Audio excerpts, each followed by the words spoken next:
अरहन्ताणं नमो सिद्धाणं नमो आयर्याणं नमो वज्रायाणं नमो लोये सवसाऊणं ऐसो पंच नमो यारो सव पावपणासनो मंगलाणं च सवेसिं परमं होई मंगलम चतारि मंगलम अरहंता मंगलम सिद्धा मंगलम साहु मंगलम केवली पन्नतो धम्मो मंगलम चतारि लोगुत्तमा अरहंता लोगुत्तमा सिद्धा लोगुत्तमा साहु लोगुत्तमा केवली पन्नतो धम्मो लोगुत्तमो चतारि शरणं पवज्जामि अरहन्ते शरणं पवज्जामि सिद्धे शरणं पवज्जामि साहु शरणं पवज्जामि केवली पन्नतं धम्मं शरणं पवज्जामि। बालबोध पाठमाला भाग 2 के आधार से 3 पाठ की चर्चा हम यहाँ संपन्न कर चुके हैं। कल हमने भगवान महावीर स्वामी जन्म कल्याणक के प्रसंग पर भगवान महावीर स्वामी के जीवन संबंधी थोड़ी बहुत चर्चा की थी। सामान्य बातें, सामान्य परिचय जो भगवान महावीर स्वामी के जीवन से संबंधित था उसकी थोड़ी बहुत बात अपनी कल यहाँ हुई है। आज पुनः अपन अपने विषय से आगे बढ़ते हैं।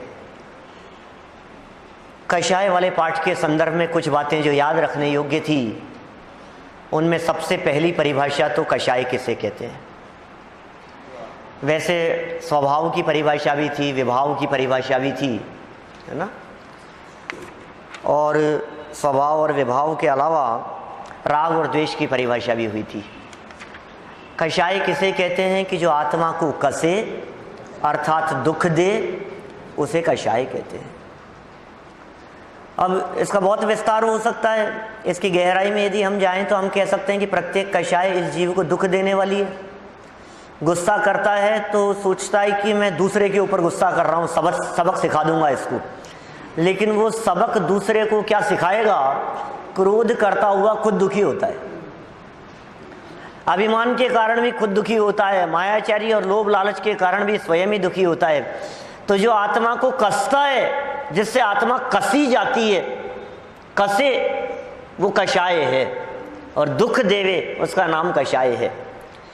एक दूसरी परिभाषा थी राग द्वेष का दूसरा नाम ही कषाय है। और हमने परसों कषायों के 25 भेदों को राग और द्वेष में बांट दिया था। ध्यान होंगे आप सभी को, ध्यान रहने भी चाहिए। एक तीसरी परिभाषा हमने बतलाई थी जिससे संसार की प्राप्ति हो, उसका नाम कषाय है। माने कषाय संसार की प्राप्ति कराने वाला है। जिसके जीवन में कषाय नहीं है वो संसारी नहीं रहेगा। थोड़े समय तक संसारी जरूर रह सकता है, लेकिन अल्प काल में वो संसार से अवश्य मुक्ति की प्राप्ति कर लेगा।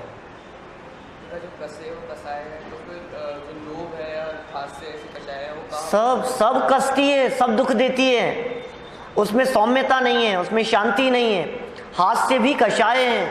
हमारे भगवान की मुद्रा हंसमुख नहीं होती है। बहुत से लोग कहते हैं, जयपुर के बाहर से लोग आते हैं हमारे पास में और हमसे कहते हैं, पंडित जी यहाँ तो भगवान की मूर्तियाँ बहुत मिलती है, हंसमुख प्रतिमा दिला दो एक। हम कहते हैं भैया हंसना भी कषाय है। परम शांत मुद्रा समेत, भगवान की मुद्रा तो परम शांत मुद्रा है, वीतरागी छवि है। हंसना भी नहीं, क्योंकि हंसने में भी आपका चेहरा बिगड़ता है। रोने में जैसे चेहरा बिगड़ता है ना, ऐसे हंसने में भी आपकी स्वाभाविक मुद्रा नहीं होती है। हंसना यदि राग का प्रतीक है, रोना द्वेष का प्रतीक है, और हमारे भगवान रागी भी नहीं हैं और द्वेषी भी नहीं हैं। हमारे भगवान तो वीतरागी है। ये वीतरागता की चर्चा यहाँ की गई है। इसलिए हास्य हो, चाहे रति अरति हो, कषाय हो, ये सब आत्मा के विकार हैं, विकृति है आत्मा की, स्वभाव नहीं है। दूसरी बात ये कि जो सदा एक रूप रहे उसका नाम है स्वभाव, और जो बदलता रहे उसका नाम है विभाव। जो कभी ना छूटे उसका नाम है स्वभाव, और जो नियम से छूट जाए उसका नाम है विभाव। कषाय ज्यादा लंबे समय तक चल नहीं सकती है, टिक नहीं सकती है। आप कषाय को टिकाए रखना चाहो तो टिका नहीं सकते हो, स्वभाव है, इसी विभाव है वो, मतलब टिकेगी नहीं। कषायों का ऐसा ही स्वरूप है। बहुत चर्चा हो गई। फिर क्रोध, मान, माया, लोभ, 4 ये मुख्य कषायें कही। वो भी नाम याद होने चाहिए। कौन से? अप्रत्याख्यानावरण, प्रत्याख्यानावरण, सबसे पहले अनंतानुबंधी है, अनंतानुबंधी, अप्रत्याख्यानावरण, प्रत्याख्यानावरण और संज्वलन, ये 4। और फिर चारों 4 प्रकार की, तो 16 माने अनंतानुबंधी क्रोध, मान, माया, लोभ, अप्रत्याख्यानावरण क्रोध, मान, माया, लोभ, प्रत्याख्यानावरण क्रोध, मान, माया, लोभ और संज्वलन क्रोध, मान, माया, लोभ, 16 कषाएं हो गई। इसके उपरांत हास्य, रति, अरति, शोक, भय, जुगुप्सा, स्त्रीवेद, पुरुषवेद, नपुंसकवेद। अब आलोचना पाठ बोलेंगे ना आप, तो आपको ये लाइनें ध्यान आएगी, ये भेद ध्यान आएंगे। प्रयोजन ही यही है। इन सब बातों को समझने का उद्देश्य तो यही है कि जब कभी जिनागम में हम इस तरह की बातें पढ़ें तो तुरंत हमारा दिमाग वहां जाए, अच्छा ये विषय, अच्छा ऐसा कहा है, ये बात तो हमने पढ़ी थी, इसका तो ये मतलब है। ये आधारभूत बातें जो हम यहाँ जैन धर्म के संदर्भ में पढ़ रहे हैं, इन बातों को पढ़ने का उद्देश्य यह है कि फिर आप किसी का भी प्रवचन सुनो, फिर आप किसी भी शास्त्र को पढ़ो, किसी भी आगम ग्रंथ को पढ़ो, यदि आपका बेस तैयार है तो फिर आपको ये नहीं लगेगा कि यार ये तो हमारे समझ में ही नहीं आया, पता नहीं क्या कह गए, पता नहीं कैसी बातें कह दी। तो कम से कम मोटी मोटी बातें हमारे दिलो दिमाग में रहे, इसके लिए अपने ये सब विषय यहाँ चल रहे हैं। क्रोध उत्पन्न क्यों होता है, मिटे कैसे? मान उत्पन्न क्यों होता है, मिटे कैसे? इसी तरह से मायाचार और लोभ भी उत्पन्न क्यों होते हैं और मिटे कैसे? चारों के संदर्भ में अलग अलग बातें कही जा सकती है। विकार हैं, ये सब विकृतियां हैं, लेकिन एक कॉमन बात जो अंतिम शब्दों में कही थी वो स्मरण रखने योग्य है, वो याद रखना। कषाएं उत्पन्न क्यों होती है? मिथ्यात्व के कारण जब पर पदार्थ इष्ट या अनिष्ट भाषित होते हैं तो कषाएं उत्पन्न होती है। इष्ट माने अच्छा लगना, अनिष्ट माने बुरा लगना। जगत के पदार्थों को जो इष्ट और अनिष्ट मान रहा है उससे कषाएं उत्पन्न होती है। मिथ्यात्व, उल्टी मान्यता, मिटे कैसे? बस इसी वाक्य को उल्टा कर लो। तत्वज्ञान के अभ्यास से, तत्वज्ञान का अभ्यास, वस्तु स्वरूप का विचार, वस्तु स्वरूप विचार खुशी से सब दुख संकट सहा करे, वो वस्तु स्वरूप का विचार। तो कह रहे हैं इस तत्वज्ञान के अभ्यास से जब पर पदार्थ, जगत के पदार्थ इष्ट अनिष्ट भाषित नहीं होते तो कषाएं भी उत्पन्न नहीं होती। आपको गुस्सा क्यों आता है? अनिष्ट दिख रहा है ना हमारे को, इसने मेरा बुरा किया है, इसने मेरा अहित किया है, इसने मेरा नुकसान किया है। आपको पता नहीं है इसने मेरा कितना बड़ा नुकसान कर दिया। सुनो भैया, उसने तुम्हारा 2-5 लाख का नुकसान कर दिया, सो तो बाहर में हुआ सो हुआ। अब तुम क्रोध करके अपना आंतरिक नुकसान क्यों करते हो? समझ में आ रही है? वो तुम्हारा नुकसान कर नहीं सकता। कौन व्यक्ति तुम्हारा नुकसान कर सके बोलो? अपना सो जावे नहीं, और जावे सो अपना नहीं। क्या जो चला जाए वो मेरा है ही नहीं। सच में मेरी चीज कभी जाती नहीं है, मेरी चीज कभी छूटती नहीं है। मेरे में मौजूद अपने गुण धर्म शक्तियां कोई मेरे से छीन नहीं सकता है। ज्ञान मेरा है, कोई छीन के दिखाए, कोई नष्ट करके दिखाए, कोई कर सकता है? वो मेरा है, वो मेरा स्वभाव है, वो मेरा स्वरूप है। धन संपत्ति और वैभव में क्या दम है? आपको ये जगत के जीव लुटेरे दिखते हैं। लूट लिया हमारे को तो 2-5 लाख लूट लिया, अरे साहब करोड़ों के नीचे आ गए, आपको पता नहीं है, लूट लिया हमारे को। अरे कोई बात नहीं, ये चला गया तो क्या फर्क पड़ता है? इन जगत के लुटेरों से बढ़कर एक और लुटेरा है। कौन? वो मृत्यु रूपी लुटेरा। वो जब लूटेगा तो न घर रहेगा, न परिवार रहेगा, न संपत्ति रहेगी, न धन दौलत रहेगा, कुछ भी नहीं रहेगा। ऐसा लुटेरा लूट करके ले जाए, उसके पहले अपनी संपत्ति को पहचान लो। ये अपनी संपत्ति को पहचानने की चर्चा चल रही है। जो ज्ञानी जीव अपनी संपत्ति को पहचानते हैं वे जगत के पदार्थों को जगत में छोड़ करके चले जाते हैं। पूजन की पंक्तियां हैं, जग को दे दी जग की निधियां, दिन रात लुटाया करते हो सम सम की अविनश्वर मणियां। ऐसे होते हैं हमारे मनराज, जगत को जगत की निधियां दे दी, छोड़ दी, हम छोड़ चले यह लोक तभी, छोड़ दिया हमने ये सब कि क्या था आपका, अरे अपना होता है वो छूटता ही नहीं है। क्या छोड़ना है? पदार्थ नहीं छोड़ने, पदार्थों के प्रति राग छोड़ना है, मोह छोड़ना है, कषाएं छोड़नी है। तत्वज्ञान के अभ्यास से, बहुत सुंदर लाइन है, दिमाग में बैठा लेना हमेशा, कषायों को जीतने का उपाय क्या है? तत्वज्ञान का अभ्यास। पदार्थ इष्ट अनिष्ट नहीं होता, पदार्थ अनुकूल प्रतिकूल नहीं होता, जगत का कोई भी पदार्थ अच्छा और बुरा नहीं होता। मैं आपसे कहता हूं ये पंखा अच्छा है कि बुरा है? अभी तो अच्छा लग रहा है? सर्दियों में बुरा लगता है, तो पंखा अच्छा है या बुरा है? पंखा तो वही है, गर्मियों में अच्छा लगता है, सर्दियों में बुरा लगता है। और सुनो, एक को अच्छा लगता है, एक को बुरा लगता है। घर घर की समस्याएं नहीं है ऐसी क्या? रूम में एसी चले के ना चले, सब घरों में एक को ठंड लगती है, एक को गर्मी लगती है। हम आपसे कह रहे हैं एसी में सुख है कि नहीं है? वो सुखी करता है या दुखी करता है?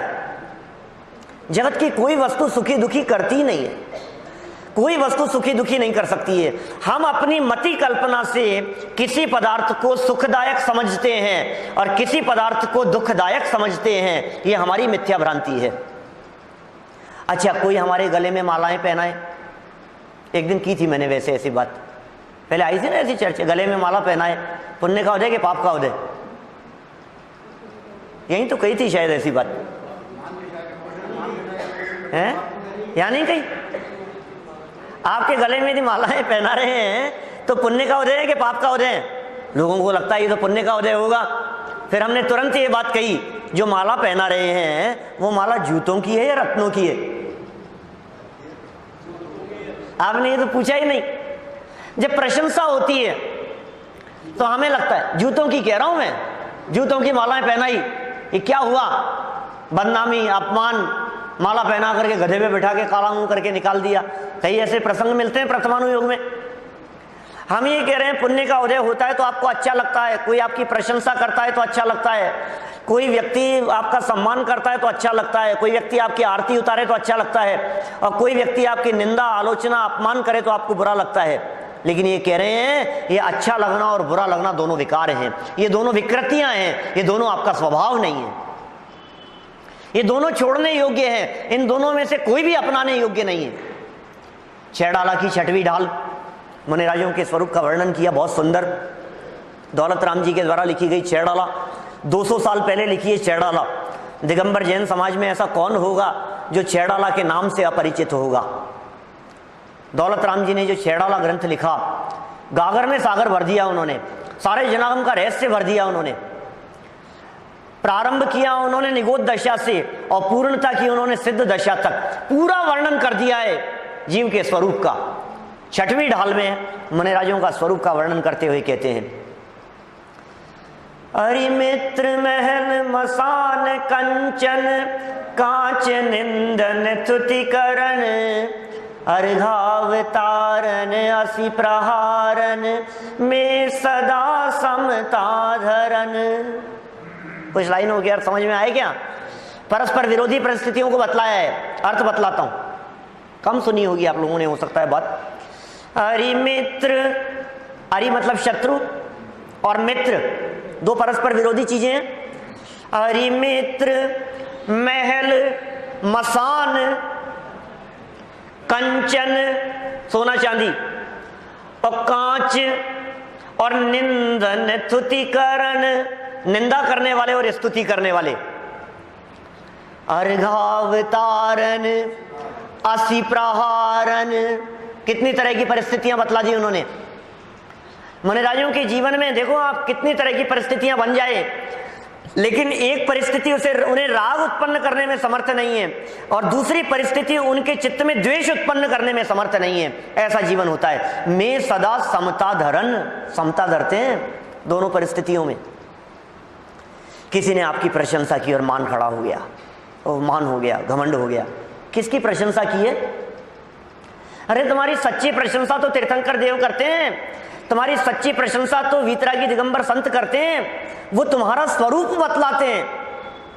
जो जीवत्व की बात करते हैं, जो जीव तत्व की बात करते हैं, जो आत्मा की बात करते हैं, जो आत्मा को परमात्मा बनने की बात करते हैं, वे आपकी विशेषताओं को बतलाते हैं। वो है महिमावान, असली महिमावान तो वो हैं, उसे तो हम पहचानते नहीं हैं।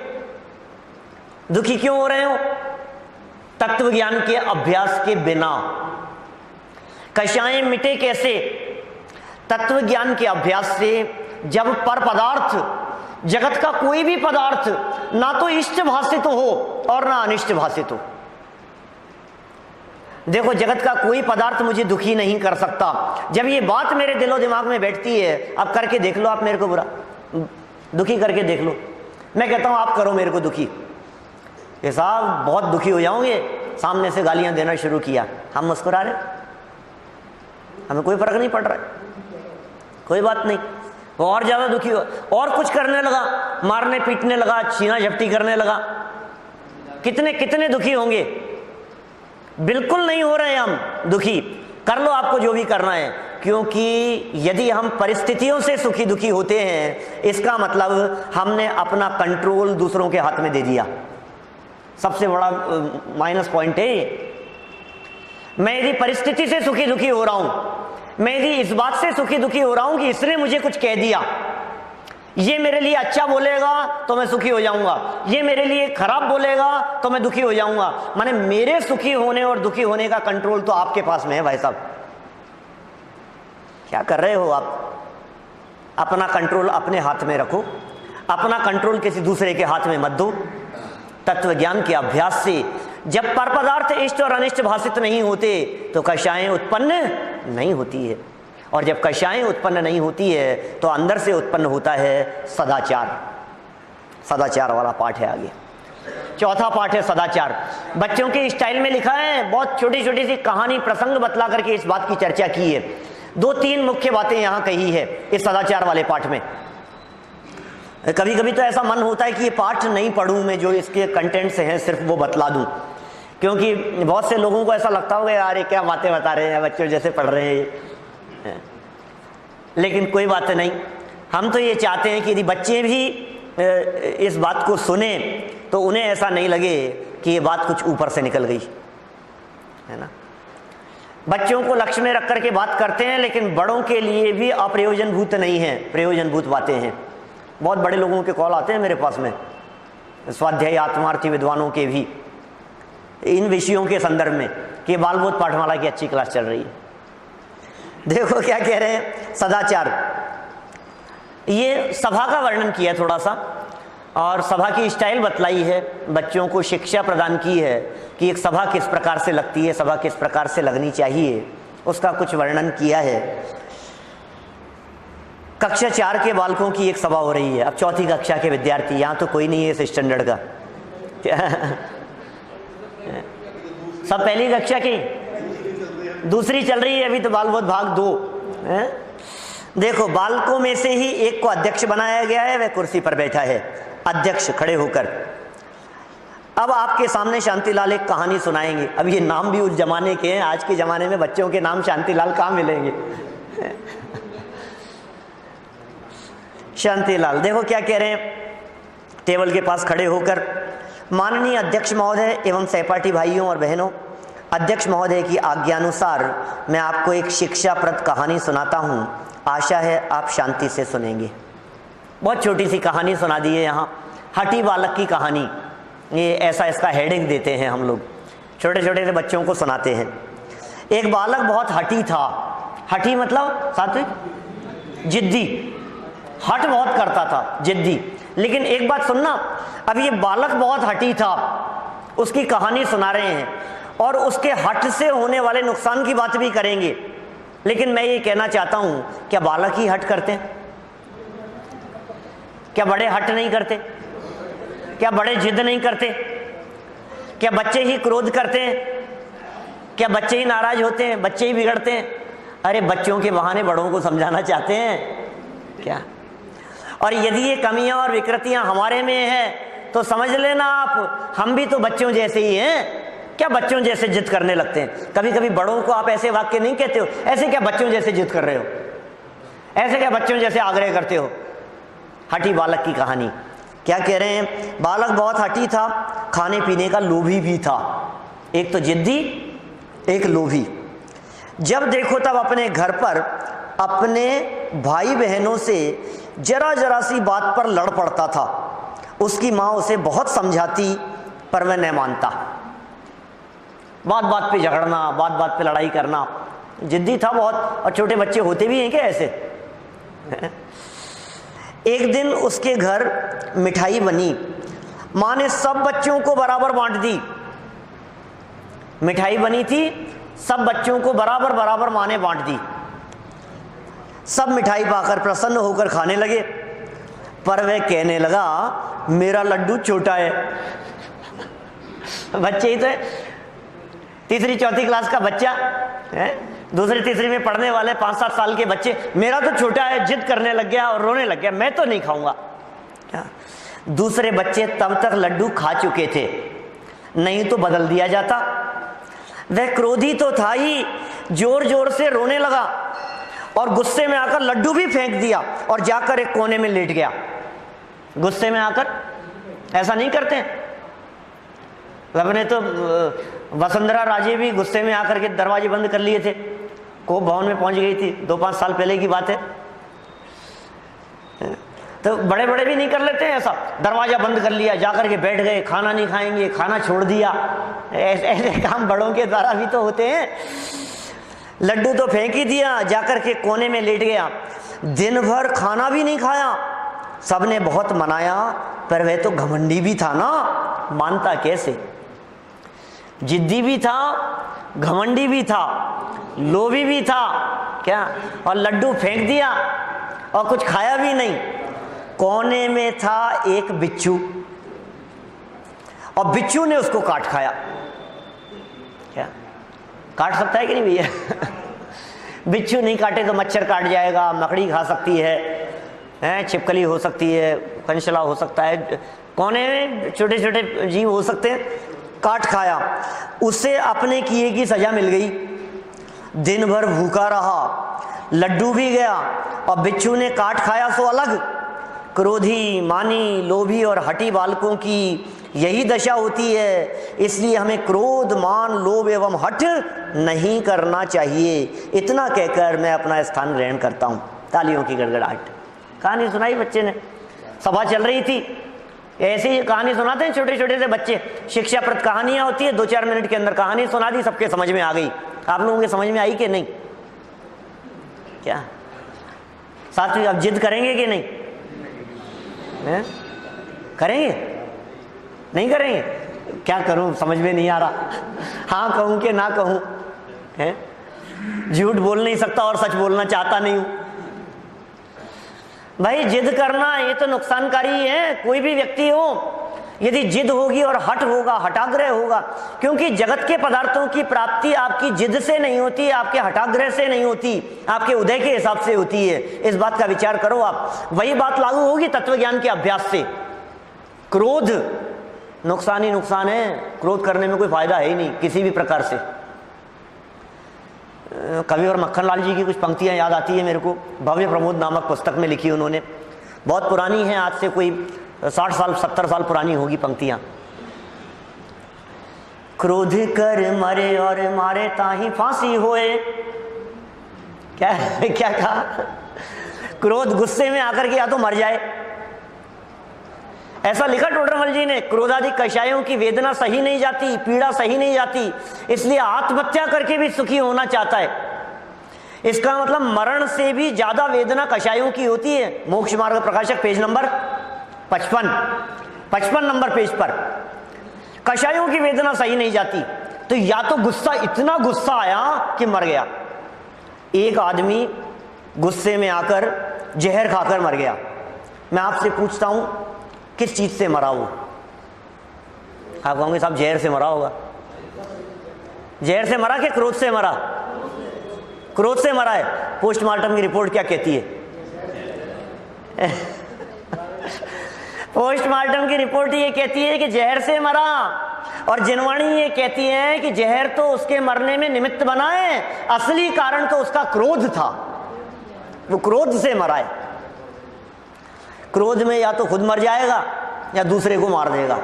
देखो सुनो जरा पंक्तियां क्या कहते हैं वे, उसी भाषा में और उसी धुन की लिखी हुई पंक्तियां हैं वे।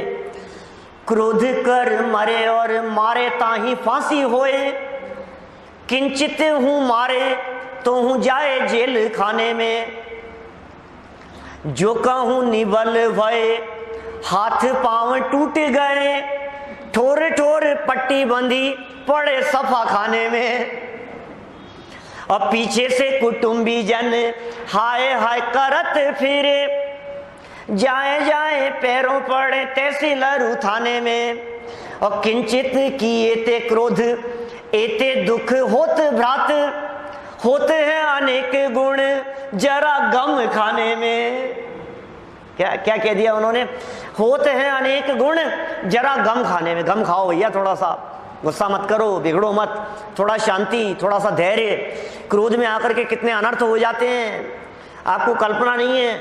जितने जगत में अनर्थ होते हुए दिखाई देते हैं, उन सब अनर्थों के पीछे यदि कोई कारण दिखाई देता है तो क्रोध। कौन नहीं जानता इस क्रोध की विकृति के बारे में।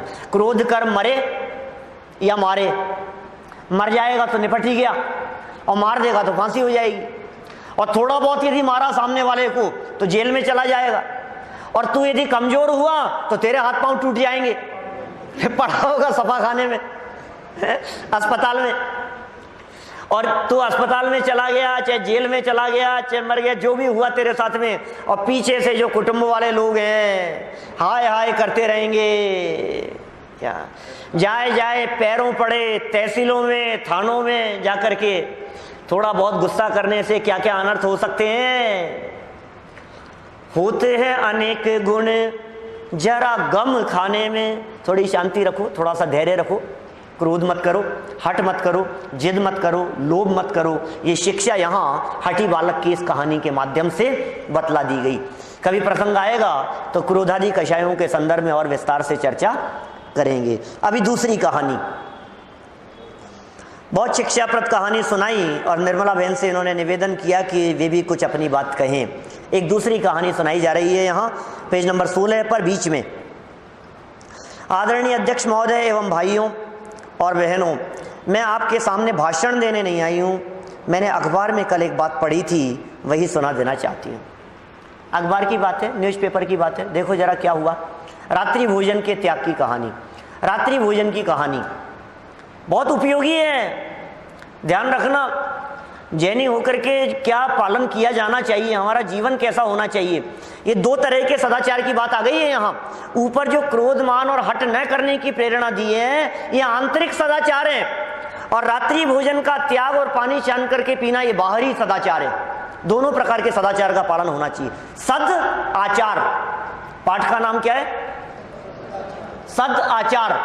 सद माने सच्चा, सद माने अच्छा, सद माने हितकारी, सद माने भला करने वाला, सत्य वस्तु का स्वरूप है। सत आचार, आचार माने आचरण। आचार माने वो नहीं नींबू का, कैरी का, आंवले का।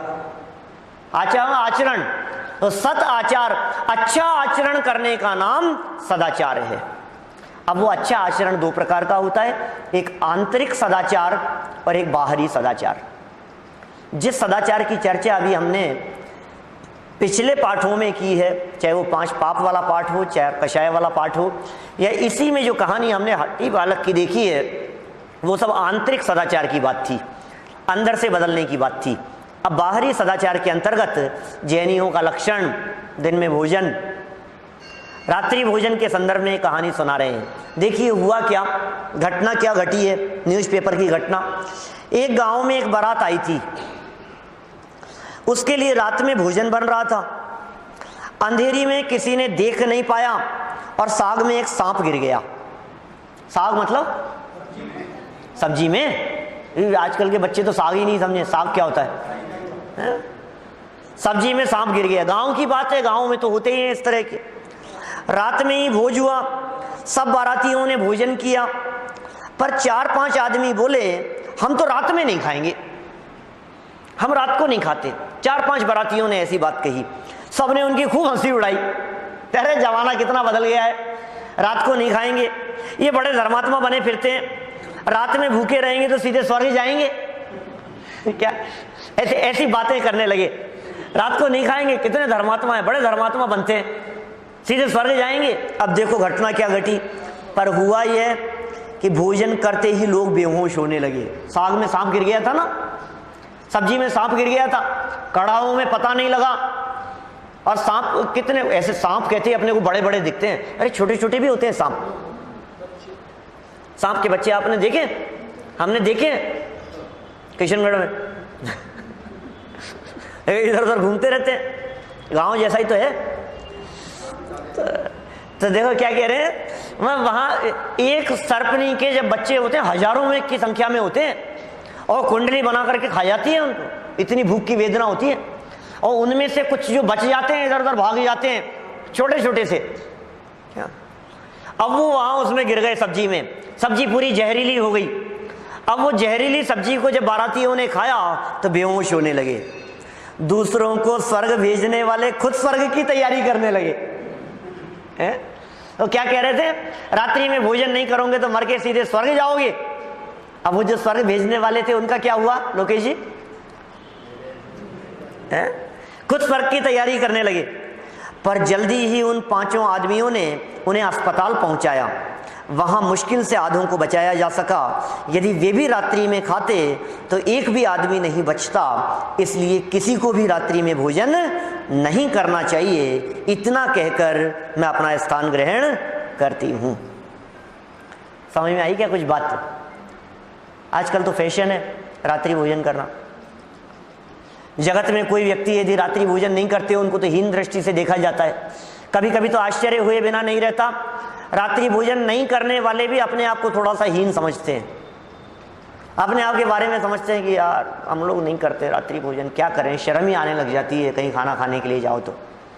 दिन में भोजन करने के लिए जाओ, वहाँ जल्दी पहुँच जाओ, और कभी कभी तो वो प्लेटें भी नहीं लगी हुई होती है और तैयारी चल रही होती है। इतनी शर्म आ जाती है, ऐसा लगता है कि सामने वाले क्या सोचेंगे, भूखे ही हैं क्या, आगे खाने के लिए इतना जल्दी। लेकिन भाई ये खेत खिन्नता का भाव आपके हृदय में नहीं होना चाहिए। ये गौरव की बात है हम दिन में भोजन करते हैं तो, ये सम्मान की बात है, ये प्रशंसा की बात है। अरे शर्म तो उनको आए। मैं आपसे कहता हूं दोनों में से कौन सा आचरण अच्छा है? दिन में भोजन करना अच्छा है कि नहीं करना अच्छा है? दिन में भोजन करना अच्छा है ना, रात्रि भोजन करना तो अच्छा नहीं है ना। दोनों में से यदि तुलना करो तो अच्छी बात का पालन तो हम कर रहे हैं ना, तो शर्म तो उनको आए जो नहीं कर रहे हैं। हमें किस बात की शर्म आएगी? उन्हें खेत खिन्नता होनी चाहिए, उन्हें पीड़ा होनी चाहिए। ये जैनत्व का आचरण है, ये जैन संस्कार है दिन में भोजन करना। बहुत से लोग दिन में भोजन भी करते हैं, बहुत तरह की गलियां ढूंढते हैं। हमने त्याग कर दिया। सब कई लोग मिलते हैं ऐसे, आप लोगों को भी मिलते होंगे, हो सकता है आप लोगों में भी बहुत सारे लोग हों इस प्रकार के जो ये कहते हैं हम रात्रि में अन्न नहीं खाते। अन्न नहीं खाते सब रात्रि में, अन्न का त्याग है हमारे। मुझे यही नहीं समझ में आता है, रात्रि में अन्न का तो त्याग करते हैं और फिर क्या करते हैं विकास जी? आप बादाम खाओ, मेवा खाओ, आप मूंगफली खाओ, आप फल फ्रूट खाओ, एप्पल खाओ, अनार खाओ, केला खाओ, आप रबड़ी खाओ, आप मावे की मिठाइयाँ खाओ, रसगुल्ले खाओ, गजक खाओ। क्या गजब ही हो गया है, चिप्स खाते हैं और न मालूम क्या क्या, और भरपेट। आज तो साहब क्या हुआ, खाना ही नहीं खा पाए और देखो आप भरपेट क्या क्या क्या है? हमारा रात्रि भोजन का त्याग है। गजब हो गया, रात्रि भोजन का त्याग है। मजे से खाए जा रहे हो आप और आप कह रहे हो रात्रि भोजन का त्याग है। ये सब अन्न नहीं खाते ना हम। कौन से शास्त्र में लिखा है कि रात्रि में अन्न का त्याग किया जा सकता है? रात्रि में अन्न का त्याग करना चाहिए। रात्रि भोजन के त्याग पर हमने अन्न का त्याग कर दिया। बड़ी सभा में कहता हूं, इतने लोगों के बीच में कह रहा हूं, और इतने इससे ज़्यादा लोग सुनते हैं रिकॉर्डिंग को, सबसे कह रहा हूं मैं, एक आध प्रमाण ला करके बतलाओ मेरे को। रात्रि भोजन त्याग के संदर्भ में कहां लिखा है शास्त्रों में कि अन्न नहीं खाओ तो चलेगा, कोई बात नहीं, बिना अन्न की चीज खा लो तो चलेगा। बहुत बुद्धिपूर्वक जो बात कहता हूं ना, बहुत विचार करके कहता हूं, मैं गंभीरता से कह रहा हूं बात। हमारे यहां 4 प्रकार के आहारों की चर्चा है शास्त्र में, शास्त्र के आधार से बात करता हूं। निर्णय आपका है, क्या पालन करना है सब आपके हाथ में है। आपने अन्न नहीं खा करके बिना अन्न की चीजें जचे जितनी खा ली, पेट तो भर ही गया ना आपका, और थाल भरा था आपका। मावे की कितने प्रकार की मिठाइयां हैं, सब मिठाइयां खा रहे हो आप, और आप कह रहे हो कि हमने त्याग कर दिया। त्याग का किया आपने, बल्कि आपके लिए तो और अच्छी चीजें आ गई। दिन में खाते तो अकेला रोटी सब्जी मिलता, और दिन में नहीं खा रहे हो तो फल मिल रहे हैं, फल खा रहे हो आप, जूस पी रहे हो आप, रबड़ी खा रहे हो आप। नहीं भाई, ऐसा नहीं। 4 प्रकार के आहारों की चर्चा मिलती है शास्त्रों में, खाद्य, स्वाद्य, लेय, पेय। 4 प्रकार के आहार हैं हमारे शास्त्रों में बतलाए गए हैं। खाद्य, स्वाद्य, लेय, पेय, इन चारों को समझ लो एक बार, बहुत संक्षेप में कहता हूं, बच्चों की दृष्टि से बात करता हूं। खाद्य, खाने योग्य पदार्थ, ऐसे पदार्थ जिन पदार्थों को खाने से पेट भरता हो और मुंह चबा करके खाते हो, वे क्या हैं? खाद्य। स्वाद्य, सेकंड नंबर, स्वाद्य वे पदार्थ हैं जिनको चबा के तो खाते हैं लेकिन जिनके खाने से पेट पर वजन नहीं पड़ता। इलायची, सौंफ, सुपारी, ठीक है ना, मुखवास कह करके पुकारते हैं इसको। यहां अपने यहां तो नहीं बोलते, बुंदेलखंड में, गुजरातियों में मुखवास है? मुखवास, सौंफ, सुपारी, इलायची आदि ऐसी चीजें। एक हो गया खाद्य, दूसरा है स्वाद्य, तीसरा है लेय। लेय के अंतर्गत आती है ऐसी चीजें जो चाट करके ली जाएं, चटनी आदि ऐसे पदार्थ, वो लेय। इसकी जगह एक लेप की चर्चा भी मिलती है, वो अलग प्रकरण है, लेकिन अपन अभी खाने पीने की बात कर रहे हैं। खाद्य, स्वाद्य, लेय, और चौथा है पेय, माने पीने की चीजें। पीने की चीजों में दूध भी आ जाएगा, शिकंजी भी आ जाएगी, शरबत भी आ जाएगा, पानी भी आ जाएगा, सब चीजें, वो सब पेय है। अब मैं कहता हूं हमारे यहाँ शास्त्रों में जब ये 4 प्रकार के आहार की चर्चा की है, तो आप यदि त्याग करना है आपको, तो 4 प्रकार के आहार में से या तो चारों प्रकार के आहार का त्याग करो, क्या, या 3 प्रकार के आहार का त्याग करो, या 2 प्रकार के, 1 प्रकार के आहार का त्याग करो। कि साहब हमारे खाद्य का त्याग है, बाकी का त्याग नहीं, मतलब हम खाएंगे नहीं, हम पी सकते हैं, सौंफ, सुपारी आदि ले सकते हैं, ऐसी कोई चीज ले सकते हैं, दूध पी सकते हैं, शरबत पी सकते हैं, शिकंजी पी, ये चीजें जो भी लिक्विड है, जूस पी सकते हैं हम किसी चीज का, खाएंगे नहीं हम, खाने का त्याग है।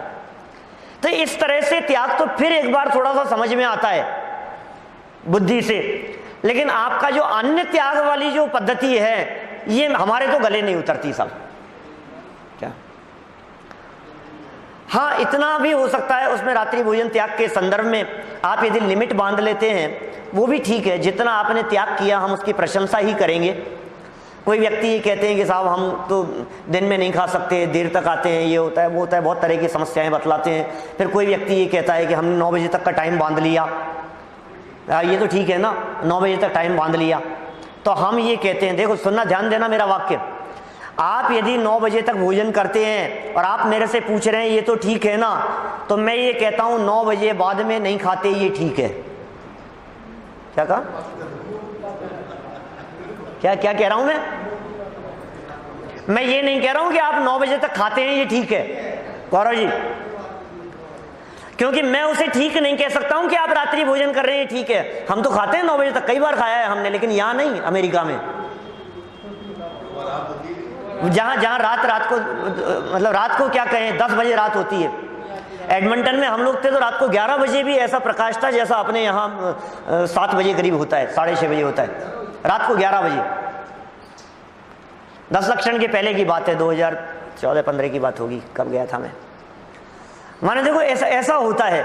तो आप दिन में भोजन का यदि आपका नियम है तो आप दिन में भोजन करें। कई लोग तो ऐसे भी मिलते हैं साहब, नाम नहीं लेना चाहता, लेकिन एक सज्जन मेरे को मिले, जब मैं ऐसे रात्रि भोजन आदि त्याग की चर्चा कर रहा था, दिन में भोजन की प्रेरणा दे रहा था, तो वो मेरे से बोले, पंडित जी हम तो हमेशा ही दिन में क्या, हम तो हमेशा खाते ही एक बार है, दिन में एक बार ही खाते हैं हम तो। इनका गजब हो गया, दिन में एक बार ही खाते हो? कि हाँ दिन में एक बार ही खाते हैं। कि हमेशा ही? कि हाँ हमेशा ही। कि दूसरी बार तो रात में खाते हैं ना, दिन में तो एक ही बार खाते हैं हम। क्या कैसे कैसे लोग होते हैं भाई, हैं किस प्रकार की बातें करते हैं। दिन में एक ही बार, दूसरी बार दिन में नहीं खाते हम। ये जैन संस्कार हैं, सावधान रहिए, सतर्क रहिए। इतना ही नहीं, देखो दिन में भोजन करने के और भी बहुत सारे लाभ हैं। भोजन के पचने संबंधी बातें है। सूर्य के प्रकाश में यदि आपने भोजन कर लिया गया, वो भी भोजन करने की विधि नहीं है हमारे यहाँ जैन पद्धति, जब आप सूर्यास्त के 10 मिनट बाद तक खाते रहते हैं। हमारे यहाँ तो असली पद्धति है, सूर्यास्त होने के पौन घंटे पहले खा ले हुए आप, ये विधि है हमारे यहाँ तो। हम तो बहुत देर तक खाते रहते हैं, और वो संधि काल तो सच में बहुत ज्यादा जीवों की उत्पत्ति होती है। सूर्य के प्रकाश में जो जीवों की उत्पत्ति नहीं होती है, सूर्य के चले जाने के उपरांत जीवों की बहुत उत्पत्ति होती है, और वो जीव हिंसा का पाप तो लगता ही है।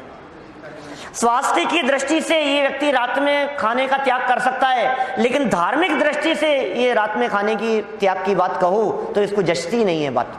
अभी डॉक्टर यदि कह दे ना, ये देखो भाई तुम्हारे ये जो बीमारी हो गई है ना, इसके लिए आपको दिन में ही भोजन करना पड़ेगा तभी ठीक हो सकती है, क्या तो तुरंत मान लेगा। डॉक्टरों के कहने से मान सकते हैं हम, वीतरागी संतों के कहने से नहीं मान सकते हम। आप दिन में भोजन करने लगे, आपको रात में इतना समय मिलेगा जिसकी आप कल्पना नहीं कर सकते हो। आपको रात में समय मिलेगा तो आप रात में स्वाध्याय कर सकते हैं, रात को यहाँ स्वाध्याय सुनने के लिए आ सकते हैं। क्यों नहीं आते हैं? खाना ही नहीं निपटता है हमारा देर रात तक। फिर खाना खाने के बाद में फिर वो खाना पचता नहीं है, फिर सोने के बीच में कितना गैप होगा। खाना खा करके सो जाते हैं, घंटा 2 घंटा टीवी देख करके बैठे रहते हैं, और क्या करते हैं? फिर पानी कब पिएंगे? स्वास्थ्य की दृष्टि से तो हानिकारक है ही, समय की दृष्टि से भी मैं महसूस करता हूं कई बार ऐसा। सर्दियों के दिनों में टाइम बहुत ज्यादा मिलता है, क्योंकि भोजन बहुत जल्दी हो जाता है। किचन बंद हो जाती है 5:30-6 बजे, पौने 6 बजे, 5:30 बजे के आसपास बंद, किचन के दरवाजे बंद। अब कोई काम ही नहीं, फ्री हो गए, भोजन से निवृत्त हो गया। बहुत लंबा टाइम है हमारे पास में, टाइम मिलता है स्वाध्याय के लिए, अध्ययन के लिए, पढ़ने के लिए। और गर्मियों के टाइम में अब जब देर से सूर्यास्त होता है ना, तो भोजन थोड़ा सा देर से हो जाता है, तो भोजन देर से होता है तो आगे टाइम ही कम मिल पाता है। जैसे समझो रात को मेरा प्रवचन शुरू होता है 9:15 बजे, 9:15 से 10 मेरा प्रवचन होता है। अब यदि सर्दियों के दिनों में भी टाइम वही रहता है, गर्मियों में भी टाइम वही रहता है, अमेरिका वालों के लिए होता है ना। तो अब क्या होता है, सर्दियों के दिनों में भोजन कर लिया 5:30 पौने 6 बजे, तो 5:30 पौने 6 से रात को 9 बजे तक, 6 से 9 3 घंटे अपने को लगातार कोई काम करने के लिए टाइम मिल गया, पढ़ने के लिए, लिखने के लिए, कुछ भी काम करने के लिए। अब अभी इन दिनों में देखते हैं तो 7 साढ़े 7 तो ऐसे ही बच जाते हैं। अब टाइम ही कितना कम बचता है, दिन तो निकल जाता है। रात्रि में यदि आप भोजन करेंगे, आपके बर्तन पड़े रहेंगे, कब साफ होंगे वे? बर्तन पड़े रहेंगे, रात्रि भर पड़े रहेंगे, उनमें जीवों की उत्पत्ति होती रहेगी, उसमें अन्न के कण पड़े रहेंगे, सबकी हिंसा का पाप लगेगा आपको। रात्रि में भोजन आखिर क्यों करना चाहते हो? दिन कम पड़ता है क्या भोजन कम करने के लिए? भोजन करने के लिए दिन भर तो चरते हैं, दिन भर तो खाते हैं। हमसे अच्छे तो वे पशु ही हैं जो रात्रि में नहीं खाते। रात को गाय नहीं खाती, रात को बहुत सारे पक्षी नहीं खाते हैं, रात्रि में उड़ते नहीं हैं, एक स्थान पर जाकर के विश्राम करने लगते हैं। क्या वे हमसे अच्छे नहीं हैं? सियार ने रात्रि भोजन त्याग की प्रतिज्ञा निभाई, प्रथमानुयोग का उदाहरण मिलता है एक शास्त्रों में। रात्रि भोजन त्याग की प्रतिज्ञा ले ली थी उसने, रात को नहीं खाऊंगा। बहुत तेज पानी की प्यास लगी, पानी पीना था, और इस विकल्प से वो कुएं में उतरा। नीचे उतरा तो बहुत अंधेरा था, उसने पानी नहीं पिया। सियार की बात कह रहा हूं। लौट करके वापस बाहर आ गया, बाहर आया तो उजाला था, दिन है, अरे दिन है, मैं तो पानी पी सकता हूं। दोबारा नीचे उतर गया, नीचे उतरा तो बहुत अंधेरा था, बोले नहीं रात हो गई, मैं नहीं पीऊंगा। प्राण निकल गए उसके, प्रतिज्ञा निभाई उसने, मर करके स्वर्ग में चला गया। मौत की कीमत पर भी, प्राणों की कीमत पर भी तिर्यंच गति के जीव भी प्रतिज्ञाओं को निभाते हैं। सावधानी रख करके प्रतिज्ञा लीजिए। रात्रि भोजन ये जैन संस्कार नहीं, ये जैन धर्म नहीं है, ये बात समझ लेना। यहां बात जैन धर्म की नहीं चल रही है, आचार की चल रही है, आचरण की चल रही है, सदाचार की चल रही है। जैन धर्म तो बहुत उत्कृष्ट चीज है, लेकिन ये जैनियों का आचरण इस प्रकार का होता है कि वे रात्रि भोजन नहीं करते। किसी ने प्रश्न कर लिया, रात्रि में मात्र भोजन नहीं करने से इतना ही दोष है कि और भी कुछ है? तो जवाब दिया, आप अपने स्थान पर बैठ जाइए, सभा में बोलने के लक्षण भी नहीं है आपको। कैसे बोलते हैं सभा में, बीच में खड़े होकर के नहीं बोला जाता। आपको यदि कुछ पूछना है तो आप हाथ ऊपर करके पूछिए, अध्यक्ष की आज्ञा लेकर के पूछिए। सभा भी सिखा रहे हैं ना भाई बच्चों को, सभा में कैसे बोलते हैं, कैसे बात करना, कैसे बैठना, अध्यक्ष महोदय की आज्ञा लेकर के बात करना। फिर कोई बात नहीं, प्रश्न आ ही गया है तो उसका भी बहुत सुंदर यहाँ जवाब दे दिया गया। रात्रि, देखो निर्मला जी का कथन पढ़ रहा हूँ 18 नंबर पेज पर। यह तो मैंने रात्रि भोजन से होने वाली प्रत्यक्ष सामने दिखने वाली हानि की ओर संकेत किया है, पर वास्तव में रात्रि भोजन में गृद्धता अधिक होने से राग की तीव्रता रहती है, अतः वह आत्म साधना में भी बाधक होती है। राग की तीव्रता है, आसक्ति है, मैं खा लूं, अभी नहीं खा लूंगा, मैं खाने के प्रति जो एक गृद्धता का भाव है, राग का भाव है, राग की तीव्रता का भाव है, विशेष प्रकार का कर्म बंधन होता है, महापाप लगता है और स्वयं के द्वारा किए गए पाप कर्म का फल स्वयं को ही भोगना पड़ेगा। इस तरह से हमने यहाँ गृद्धता मतलब बहुत तीव्रता, आसक्ति, उसके प्रति जुड़े रहना। तो इस तरह से हमने ये एक तो हठी बालक की कहानी और एक रात्रि भोजन त्याग की थोड़ी बहुत चर्चा की है। इसमें एक पानी छान करके पीने वाला भी बहुत सुंदर प्रसंग बतलाया है। कल इसकी चर्चा को करते हुए हम आगे गतियों वाले पाठ की तरफ बढ़ेंगे। अभी की बात को यहीं विराम देना चाहते हैं।